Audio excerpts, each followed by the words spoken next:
Asterisk asterisk. First contact hubris. Asterisk. Asterisk. Grand Admiral Krelvas occupied the command center of the Asterisk. Indomitable Might Asterisk, the lead vessel of the Valkyian Empire's third expansionary fleet. Under the deck's ambient illumination, his polished exoskeleton shone as he examined the holographic projection, showing a modest blue and green planet turning gradually in front of him. What an undeveloped world, he clicked, addressing his executive officer. These beings called humans have only just managed to travel to their satellite. Their technological capabilities are rudimentary, and their grasp of cosmic principles is restricted. Inclining her head respectfully, First Officer Thryson added, "Our intelligence services indicate they attained fusion energy merely a decade ago, Admiral. Their armaments rely on kinetic or chemical principles. They possess no graviton control or phase capabilities." Krelvas waved an upper appendage dismissively. Nevertheless, the Sovereign Council mandates formal diplomatic relations instead of a straightforward annexation of the system, an inefficient use of assets.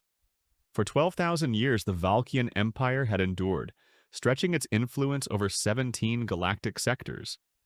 Employing advanced technology and biological enhancements, they brought 37 less developed species under their dominion, designating some as client races and others essentially as attendants. Earth, he assumed, would follow the same path. "Ready the diplomatic transport," Krelvas commanded. "Let us conclude this procedural step." Asterisk asterisk, United Earth Defense Force. Asterisk asterisk. General Helena Chen of the United Earth Defense Force observed the extraterrestrial shuttle making its approach to the appointed landing area near Geneva. Humanity had identified the Valkyian vessels penetrating the solar system 6 months prior. This period involved intense readiness efforts, confidential decision-making, and the meticulously managed unveiling of humanity's most groundbreaking technological advancements. "They are precisely on time," noted Admiral Alcafer, standing nearby. "Prompt, at the very least." Chen agreed with a nod, adding, "and conceded. Their transmissions provided valuable insights." Landing almost silently, the shuttle's streamlined form hinted at a level of technological sophistication greatly exceeding humanity's visible capacity. A ramp lowered, and 3 towering insectoid beings appeared. "Impressive," Chen whispered quietly. The initial diplomatic meeting unfolded quickly and, from the Valkyian viewpoint, exactly as anticipated. The human representatives conducted themselves with deference, provided tours of their premier installations, and seemed suitably impressed by Valkyian advancements. Krelvas regarded their efforts to project sophistication as almost endearing. They presented their particle accelerators and fusion facilities as though displaying simple playthings, he informed the Sovereign Council afterward. Their military potential is insignificant. Basic projectile armaments, elementary energy barriers, and space vessels wholly dependent on chemical thrust. High Counselor Zekstrel's image wavered momentarily in the holographic stream. "And your projection regarding their capacity for opposition?" "Negligible," Krelvas asserted with assurance. "They lack a cohesive global authority, although an entity named the United Nations endeavors to manage international relations. They seemed appreciative of our proposal for protectorate inclusion. What Krelvas overlooked was the careful orchestration of the human demonstration. He failed to notice how their inquiries, while appearing unsophisticated, targeted specific vulnerabilities in Valkyian systems, how their scientific personnel had concentrated on particular frequencies while analyzing the Valkyian ships, and how their military delegates had shown exceptional curiosity regarding Valkyian shield harmonics. They accepted it entirely, General Chen informed the United Earth Defense Council. The chamber, situated 2 kilometers beneath the Rocky Mountains, housed humanity's actual leadership, not the political representatives who had engaged with the Valkyians, but the military and scientific strategists who had been preparing for this contingency for decades. "The Prometheus Protocol is prepared for activation," Dr. Elisa Shin declared, displaying a holographic map of Earth's orbital defense network, the very one meticulously concealed from Valkyian detection systems. "We have dissected their shield modulations and communication ciphers. Their encryption proved surprisingly easy to decode once we grasped their foundational mathematics. Admiral Okafor moved forward. Our clandestine fleet is positioned. The Valkyans remain convinced that our most sophisticated craft are the chemical rockets displayed to them. They are unaware of the Jupiter shipyards or the Ganymede defense installations. Secretary General Williams gave a solemn nod. And you are positive? They plan to come back with a more substantial contingent? Unquestionably, Chen verified. Their entire diplomatic methodology aligns with their established historical interactions with other species. They intend to return to safeguard us, irrespective of our wishes. In that case, we shall be prepared, Williams stated. Continue the charade until the final feasible instant. Asterisk, asterisk. Return asterisk, asterisk. 3 months afterward, Krelvas re-entered the Sol system accompanied by the elite of the Valkyian Armada. 20 capital ships, each possessing the power to obliterate a city. Their approach was heralded with the full pomp appropriate for a superior civilization, benevolently offering protection to a primitive one. Attention, representatives of Earth, Krelvas transmitted. The Sovereign Council has sanctioned your planet's integration into the Valkyian hegemony as a protectorate territory. We arrive to set up a permanent diplomatic mission and defensive garrison. Prepare your specified landing sites for our deployment. Earth's reply arrived after a measured pause, deliberately timed to imply human communication speeds were less advanced than reality. Grand Admiral Krelvas? Came the voice of the human official they had previously met, a politician known as Garcia. We appreciate your return. Nevertheless, we must politely refuse your proposition of protectorate status. Earth desires to preserve its autonomy. Amusement rippled through Krelvas's bridge personnel.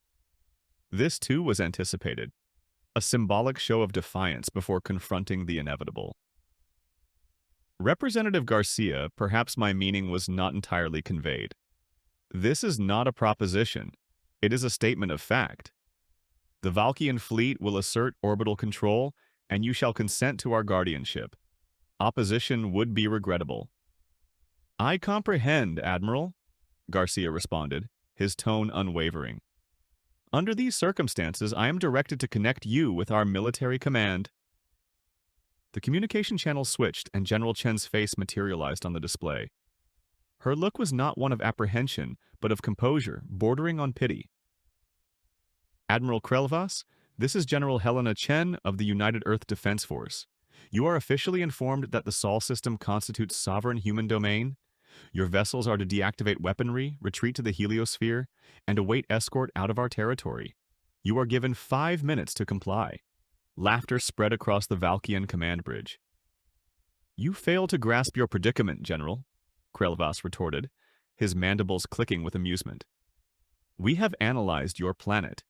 You possess no orbital defenses capable of threatening even a single Valkyian frigate, much less our entire fleet. Chen offered a simple smile. You analyzed what we permitted you to observe, Admiral. Your 5 minutes commence now. Krelvas was on the verge of replying when his tactical specialist suddenly clicked an alarm. Admiral, energy readings emerging everywhere. They are activating. The holographic projection surrounding Krelvas shifted as hundreds of formerly unseen platforms materialized in Earth's orbit.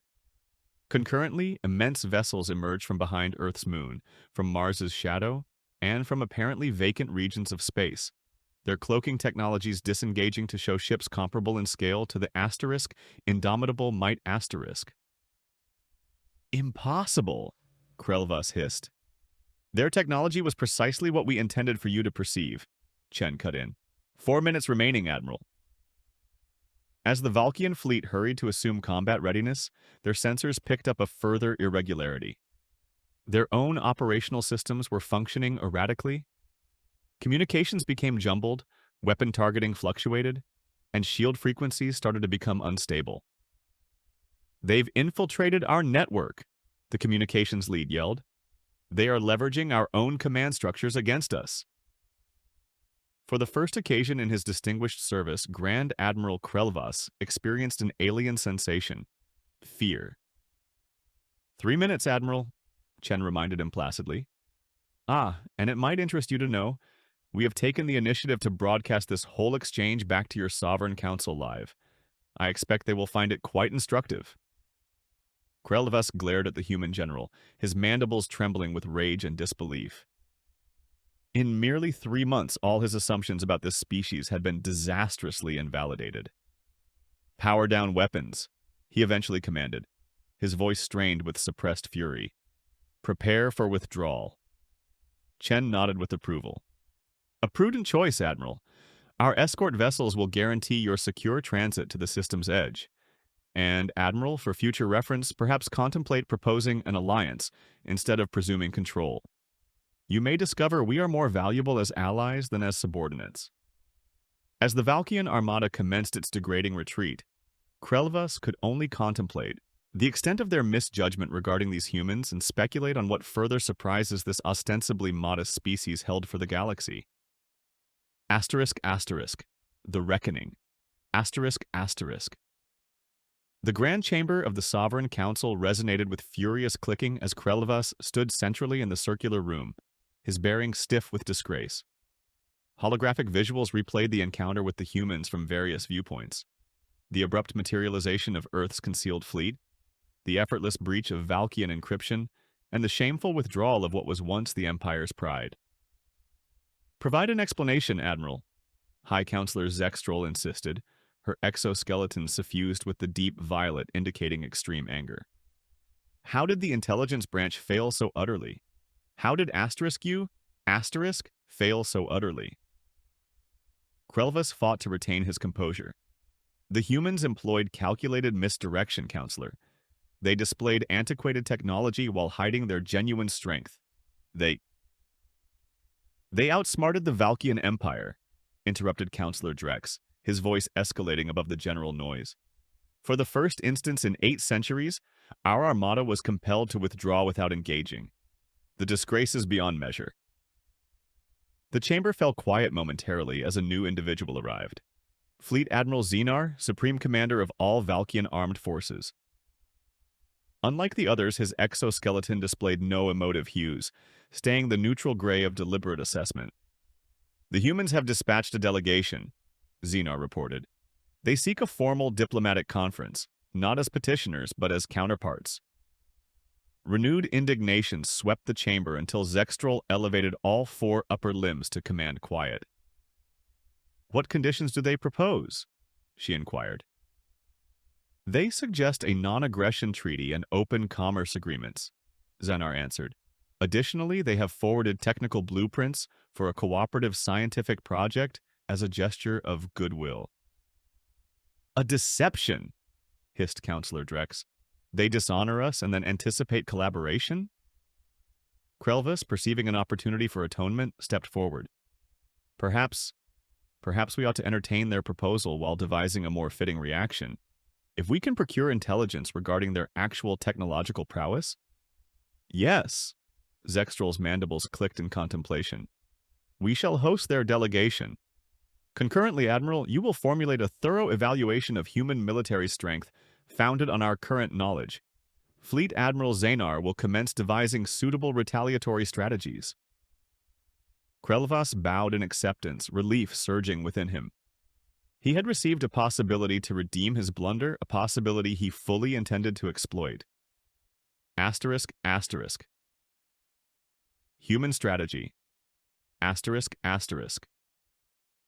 On Earth, the United Earth Defense Council experienced a notably more jubilant atmosphere, albeit moderated by prudence. "The Valkyans have agreed to our diplomatic initiative," Secretary General Williams declared. "They will host our representatives next month." General Chen nodded. "And our intelligence indicates they are concurrently organizing a military reaction. Their cultural background prevents them from easily accepting such a public defeat." Dr. Shin projected a holographic image of the technical schematics transmitted to the Valkyans. "These designs for the Joint Gravitational Wave Observatory ought to maintain their interest.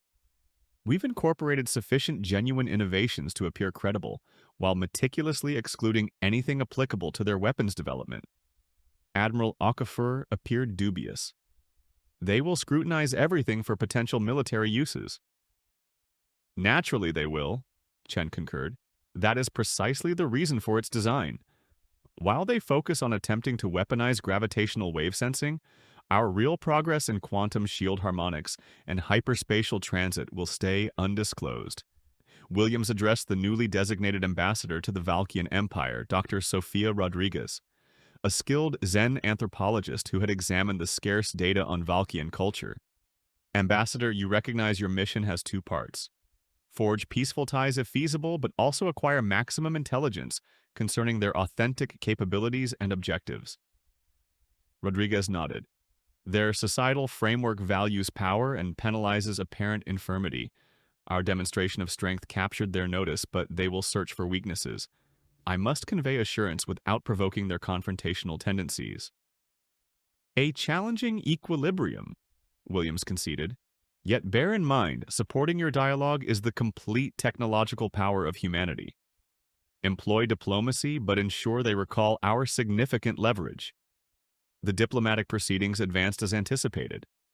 Official interactions, cautiously phrased accords, and reciprocal evaluations masked as cultural exchange. What the humans could not ascertain was that Fleet Admiral Xanar had been formulating a novel strategy to overcome Earth's unexpected technological advantage. Asterisk, asterisk. Second confrontation. Asterisk, asterisk. 6 months following the initial clash, as diplomatic measures progressed slowly, Xanar unveiled his strategy to the Sovereign Council. The humans possess extraordinary technology but are inexperienced in interstellar conflict, he elucidated, showing tactical simulations. Our revised fleet structure integrates adaptive shield modulations designed to thwart their infiltration attempts. Furthermore, we have engineered specialized EMP armaments intended to neutralize their sophisticated electronics. And should these tactics prove insufficient? Zextrol inquired sharply. They shall not, Xanar affirmed with utter certainty. The assault fleet is already positioned in the Proxima system, merely one jump away from Earth. Upon the Council's directive, we can initiate the attack within hours. Zextrol deliberated briefly before nodding. Continue, Admiral. The Valkyian Empire will not tolerate appearing vulnerable. On Earth, the warning arrived at 0300 hours GMT. General Chen was roused from sleep by a high-priority message. General, our deep space surveillance grid has registered a substantial quantum anomaly in the Proxima Centauri system, the duty officer conveyed. Energy profiles correspond to Valkyian jump preparations, a significant number. Chen was instantly alert. Threat condition Alpha, implement the Aegis protocol. In moments, the Earth Defense Council had assembled virtually. The circumstances were unambiguous. The Valkyians were mobilizing for war. Our intelligence proved accurate, Chen declared starkly. They couldn't tolerate the humiliation. They are approaching with substantial force. At minimum, triple the fleet strength from their last visit. Are our defenses prepared? Williams queried. Admiral Okafor confirmed. Operation Checkmate is ready. The dilemma is whether we await their arrival or execute another surprise. A gradual smile formed on Chen's face. I believe another lesson in humility is warranted. Asterisk, asterisk. Wormholes and choices asterisk, asterisk. Fleet Admiral Xanar stood confidently on the command bridge of the Asterisk, Supreme Dominance Asterisk, the latest and most formidable dreadnought in the Valkyian Armada.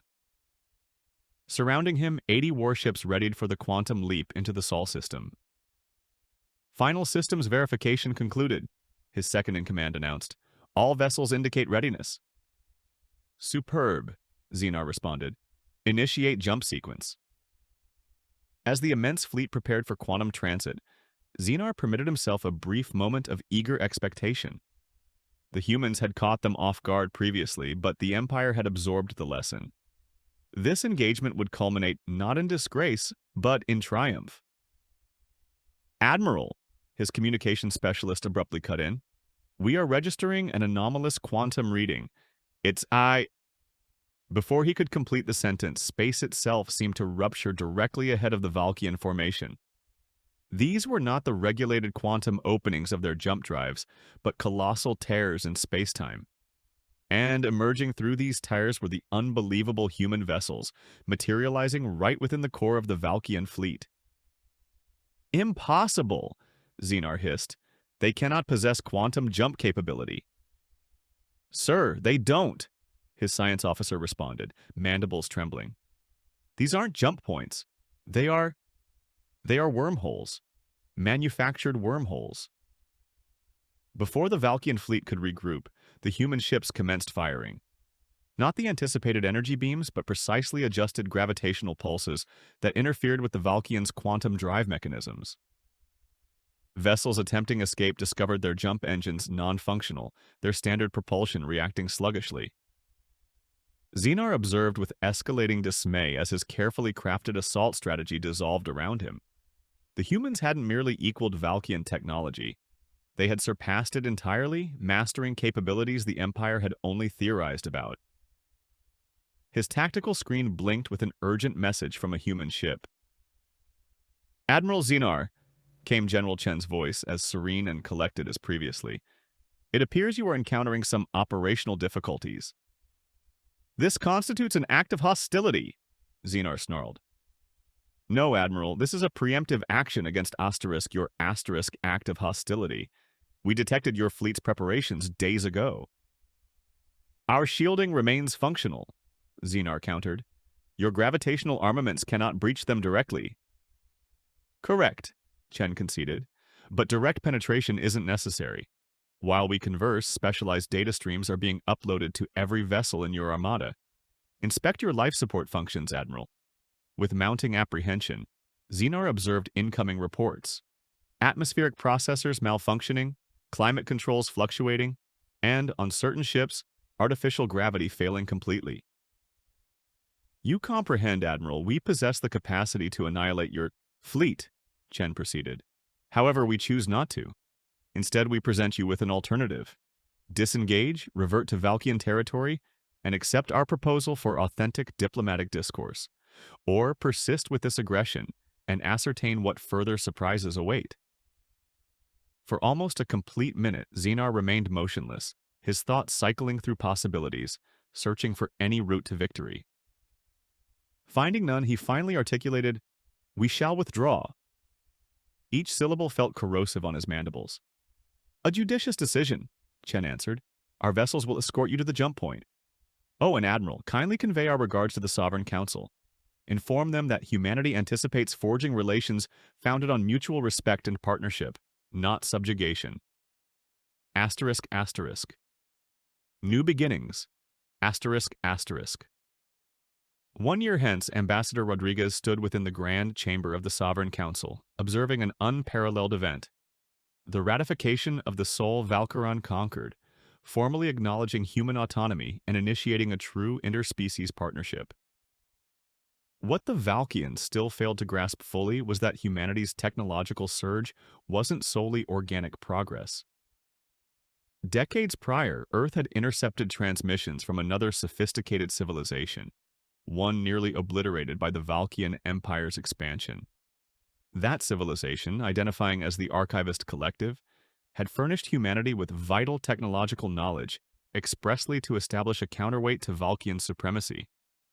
As High Counselor Zextrol applied her insignia to the treaty, Rodriguez met the gaze of General Chen, positioned at the rear of the human delegation. They exchanged a knowing glance. This marked only the inception. Beyond the Valkyians existed other empires, other trials. Yet humanity stood prepared, entering the galactic arena not as novices ripe for domination, but as equals demanding recognition. And somewhere beyond the scope of Valkyian censors, agents of the Archivist Collective observed with satisfaction. The equilibrium of power was undergoing a transformation. The era of Valkyian ascendancy was drawing to a close, and a fresh age characterized by collaboration rather than conquest was just dawning.